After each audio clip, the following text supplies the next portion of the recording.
T20 ప్రపంచ cup సన్నాహకాల్లో భాగంగా సొంత గడ్డపై ఆఫ్ఘనిస్తాన్తో జరుగుతున్న టీ20 సిరీస్ను టీమిండియా విజయంతో ఆరంభించిన సంగతి తెలిసిందే.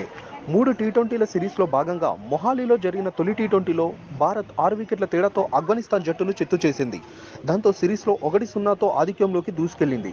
ఇక ఆదివారం ఇండోర్ వేదికగా ఇరు జట్ల మధ్య రెండో టీ20 మ్యాచ్ జరగనుండగా, ఈ మ్యాచ్ ద్వారా Team India captain senior opener hit man Rohit Sharma ఓ అరుదైన ప్రపంచ రికార్డును ఖాతాలో వేసుకోనున్నాడు.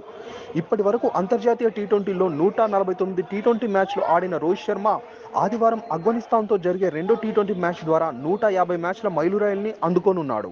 దీంతో అంతర్జాతీయ టీ20 క్రికెట్లో 150 మ్యాచ్లాడిన ఏకైక ఆటగాడిగా రోహిత్ శర్మ సరికొత్త చరిత్ర సృష్టించనున్నాడు. ఈ జాబితాలో ఐర్లాండ్ ఆటగాడు పాల్ స్టిర్లింగ్ 134 టీ20 మ్యాచ్లతో రెండో స్థానంలో ఉండగా, మూడో స్థానంలో 128 మ్యాచ్లాడిన మరో ఐర్లాండ్ క్రికెటర్ జార్జ్ డాక్రెల్ ఉన్నాడు. అలాగే 124 మ్యాచ్లాడిన పాకిస్తాన్ మాజీ క్రికెటర్ షోయబ్ మాలిక్ నాలుగో స్థానంలో ఉండగా, 122 మ్యాచ్లాడిన న్యూజిలాండ్ మాజీ క్రికెటర్ మార్టిన్ గప్టిల్ ఐదో స్థానంలో నిలిచాడు.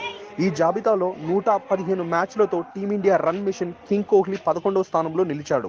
ఇక ఇప్పటి వరకు 149 టీ20 మ్యాచ్లో రోహిత్ శర్మ 3,853 పరుగులు సాధించగా, ఇందులో 4 శతకాలు, 29 అర్ధ శతకాలు ఉన్నాయి.